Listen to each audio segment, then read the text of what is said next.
Hello, Olatunji is my name, and I am back to you with Leadership in 30 Minutes. I'm your anchor, and I just want to get straight on with it. You know, when dealing with leaders, followers often get what they ask for, in the sense that what you celebrate in your leader is what you receive. All right. So you actually determine how the leader deals with you, what value the leader adds to you by what you celebrate. All right. By what you celebrate. You must have had whoever receives a leader in the name of a leader, as it were, will receive the reward of the leader. All right. That's a powerful word of counsel. It's a secret that Jesus spoke. Is the truth. He said, if you receive a prophet in the name of a prophet, you will receive the reward of the prophet. If you receive a righteous man in the name of a righteous man, you will receive the reward of a righteous man. That is, it is what you celebrate, what you identify, what you recognize and embrace in the person that you receive, in the leader in this case. That is what you would benefit. So when many of us complain about leaders and the hand that they are dealing us, we must understand that that is what we are celebrating in them. If we want to change what we receive from the leader, then we have to change what we celebrate. Unfortunately, we tend to celebrate the wrong things in leaders. We tend to celebrate the wrong set of results.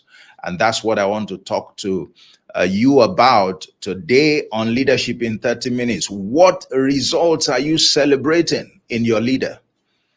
It's time to know what results to celebrate and to quit celebrating the wrong results. You may not be aware, but the results, your experiences with your leader is probably due to what in the leader you are celebrating, what about the leader you are celebrating, what results the leader, he's producing that you are celebrating. And if your experience with the leader is nothing to write home about, or is unimpressive as far as you are concerned, then it's time to examine what have you been celebrating. Now, let me say this first and foremost. Leaders should never conduct themselves according to what the people celebrate. Leadership is not a beauty pageant. All right. It's not a popularity contest. And so what a leader does, a true leader, must not be influenced by whether the people clap or they don't. A true leader who knows his onions, who is clear about his calling and what matters most to leaders, will do what he or she needs to do, irrespective of whether or not you celebrate them. Those who like to be celebrated are like Pharisees. They're hypocrites. They want the praise of men. They want people to salute them, to endorse what they're doing. A true leader needs nobody's endorsement.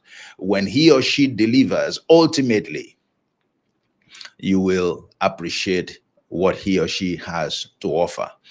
And a true leader is not looking to be rewarded by the people who he is serving, by the subordinates, or like his reward comes from elsewhere. All right. These are very important aspects that often blindside leaders who do not know their onions. All right. So whether you celebrate me as a leader or not, I'm focused on delivering, what I have been asked, to deliver. My mandate does not change. Jesus was not moved by whether you celebrated him or you didn't celebrate him. No, he would do what he needed to do. He said it clearly. I'm not motivated by the things you say. He said, as I hear, so I judge. My judgment is not mine. All right. It is my Father. My Father is happy with it. That's all that matters, because I do his will. That's the making of a true leader. That's the making of a true leader. It's not about what you celebrate or what you don't. What you celebrate or don't celebrate in a leader determines what you get as a follower. And this applies at any level. At the national level, what the people celebrate in their leader is what they get. And if you are getting what you are not happy about, then it's time to stop celebrating certain things about that leader, because you are celebrating the wrong results. You are celebrating the wrong results. And we have another wonderful counsel, again from Jesus, our role model leader. It says, by their fruits you shall know them. By their fruits you shall know them. And what that means is that there will be leaders who are deceptive. There will be leaders who may even want you to celebrate certain things, but they are the wrong things. Why? Because they are leading you to nowhere. They're leading you to nowhere. All right. Why would he have said, by their fruits you shall know them? Yes, because, there are leaders who are wolves in sheep clothing. They are wolves in sheep clothing. They are sitting in the place of leadership. They command authority. They like to be celebrated and seen as leaders, but they add no value. They have no plans for the people. They have no intention to impact the people in a manner, that will be remembered for long, if not forever. And he says, because there are leaders who are wolves in sheep clothing, and wolves are only interested in devouring the people, not adding value to their prey. Said, by their fruits you shall know them. That means if you are not careful, they will succeed in misleading you. They will get you to celebrate the wrong things, and you will be the worse for it. And we shouldn't put ourselves in that kind of position. We should not put ourselves in that kind of position. So it's important to know what results to celebrate the right results, because that itself has an effect on the leader. All right. That tells the leader that you know what leadership is about, and you are clear about your expectations. And if the leader is not going to align with that, stand up to deliver on what the true mandate of a leader is, then he had better quit the scene. If we would do more of that, we will stop having leaders who are leading us to nowhere. We will stop having leaders who are leading us to nowhere. So I say to you again, examine the results you are celebrating about any leader at any level. What result are you celebrating? You are probably celebrating the wrong result. So it's time to stop. But you can't do that if you don't know the results to celebrate. If you don't know the fruit, he said, by their fruit you shall know them. What is their fruit?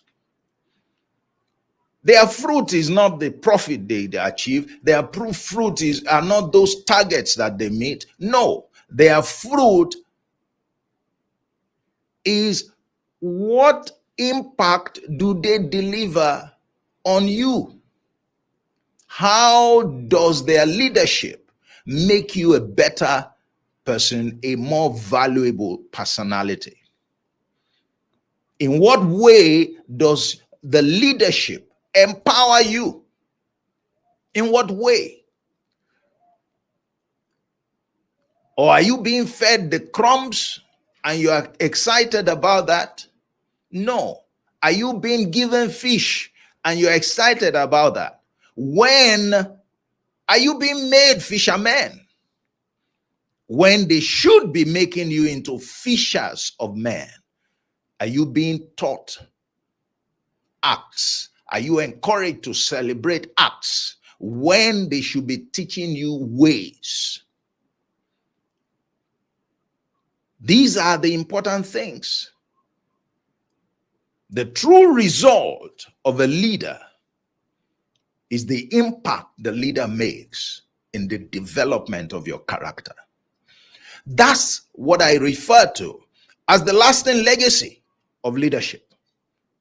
As the lasting legacy of leadership, character is the true measure, or if you like, character development is the true measure of leadership. That is someone who leaves you with something that will help you the rest of your days. That is someone who leaves you with what is the most valuable asset in life. What matters the most in life is character. It's character. It's the foundation for the kind of other results that you are permitted to celebrate. And when you find a leader who is impacting you, your character, who is making you a better person, who is empowering you in an enduring manner, those are the ones to celebrate. They are the ones to celebrate. Look out for certain character attributes. They're the ones to celebrate. Whatever results a leader gets that is not driven by these character attributes are not to be celebrated, no matter how they look, no matter how they appear. No matter how much fish a leader gives to you, be wary of celebrating it. If the leader is not teaching you how to fish, the more enduring value is to teach you how to fish. All right? Is to teach you how to fish. That's why Jesus told the people, he said, follow me. You are already fishermen. But that level is not the right level if you want, that you must maintain, all right, if you want to really be successful in life. I, as your leader, will make you fishers of men. That's a much higher level, all right, of operation where you have solid capacity to impact people, to deliver, to add value to the lives of others. Let's look at Matthew 25. You can go and read it, and there is the parable of the talents. And I'll show you something very quickly there. I'll show you a leader, a true leader. I'll show you what the leader celebrated when he had the option of celebrating other things. And so what is that parable? It's a parable, and, it says that there were 3 servants. The leader gave each of them, talents, 5, 2, and 1. And the leader went away, asked them, you guys, trade with this while I'm away. Let me see what you can do. And when he came, each of them came and rendered their reports. And so the first one, he gave 5 talents, had brought 10 back. The second one, he gave 2, had brought 4 back. But the one that he gave 1 went to hide it and just brought the 1 back, having, his own excuses. And what did the leader say about those who brought profit? Okay. Now, he said to them, well done, good and faithful servant. He said, you have been faithful over little. All right. Now I will put you in charge of many. And then he said to the lazy one, or to the other one who brought just what he was given, he said, lazy and wicked servant. That's how he described it. And he collected the 1, gave it to the person who had 10, and sanctioned that one. All right. And there's a lot to learn from that. But one thing I want to bring out to you is the leader was not celebrating the 10 talents they brought back. He wasn't celebrating the 4 talents the other guy brought back. He was not even upset with the 1 talent that the lazy one brought back. Why do I say that? Look at the way he rather chose to describe each of the servants. Therein lies the secret. Therein lies a pointer to a leader who celebrates the right results. He didn't celebrate the talents, all right, in reality, because anyone could have produced the talent through one way or the other, could have produced profit from the talent through one way or the other. What he said was, well done, good and faithful servant. That's very instructive. All right. Those are attributes, character attributes in the servants that he was celebrating. Moral excellence, or if you like, integrity, and faithfulness, or diligence. Some might call it loyalty. Those are character attributes.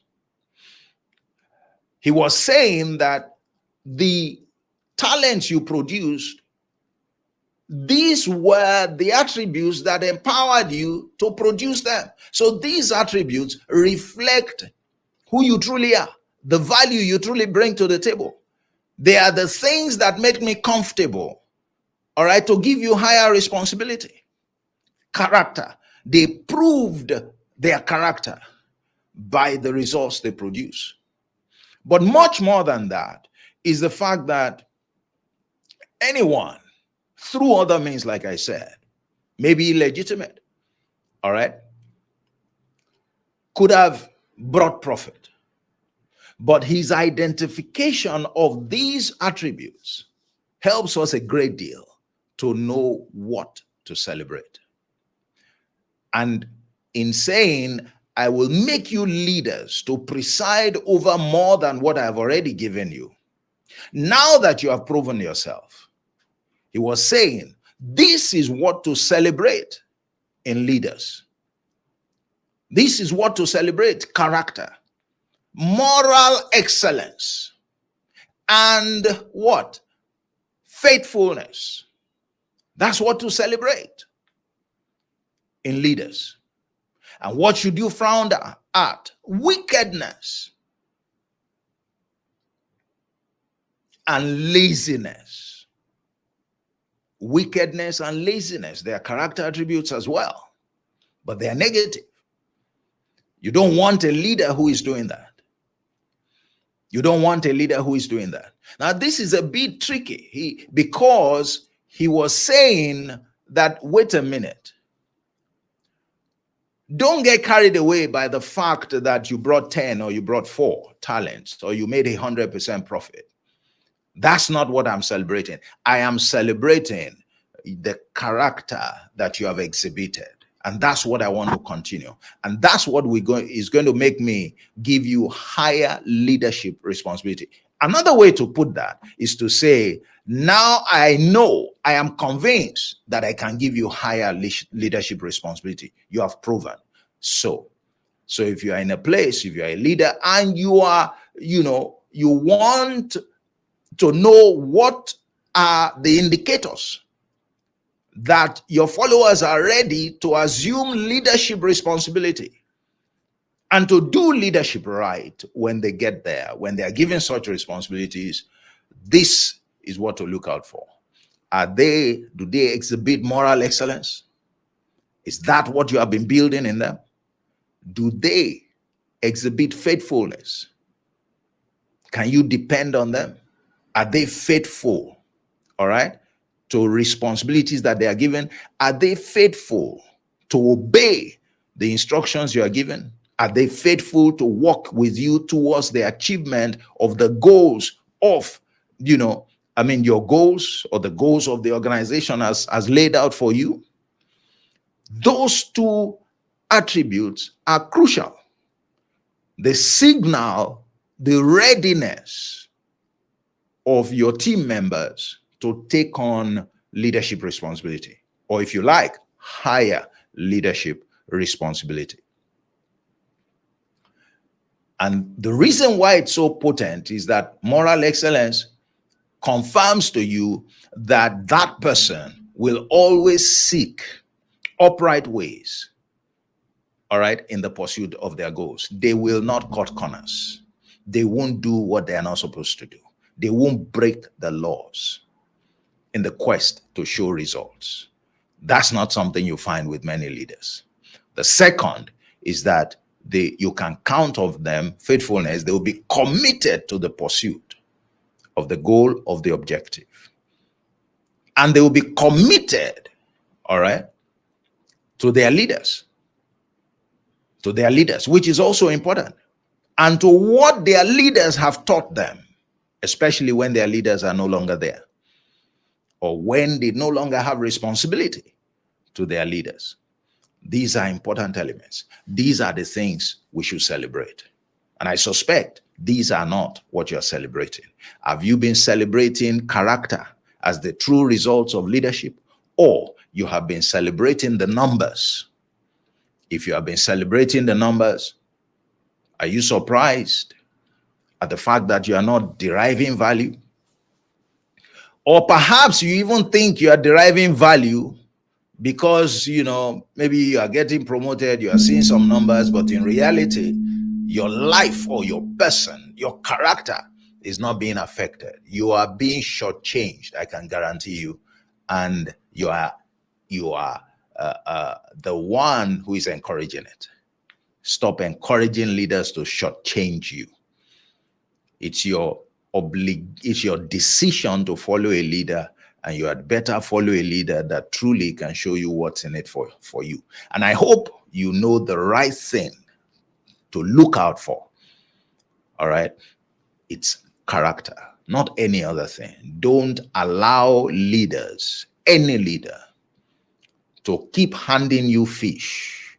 Insist on being taught how to fish. Insist on being upgraded through development from being a mere fisherman to being a fisher of men.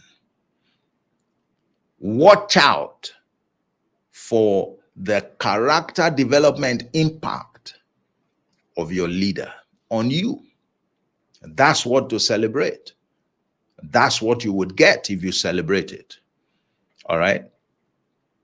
In any leader. Okay? And by the way, no leader can impact you in the area of character, which is the most important thing, without having those character attributes himself or herself. Okay? Be mindful of that as well. So learn to celebrate the right results. And that's the true leader that you'll be celebrating. The leader, your celebration of results in a leader is only for your own benefit. A true leader will never be moved by that. Stop allowing leaders going nowhere to lead you. All right? Take your salvation in your own hands, your future in your own hands, and insist on being led appropriately. Okay? Stop celebrating the wrong results. Now you know the fruits. And if you know the fruit to be looking for is character, then no leader will be able to deceive you henceforth. So that's it for today. And I hope that you've subscribed. I hope you've benefited. If you have not subscribed, please go ahead and do that and share this link with others. If today's content has been beneficial to you, well, you owe it a duty to share with others. It's been my pleasure coming to you today, and I look forward to seeing you again. It will be Monday, and please refer also to Leadership Monday earlier this week, and I spoke on a subject. It was the prelude to this one. And so taking the two together, you maximize your understanding of what we have just spoken about. Thank you very much for joining me, for watching this video, and for sharing it. And I look forward to meeting up with you again sometime next week, precisely on Monday. And if you need to reach me, send me an email. God bless you, and bye-bye.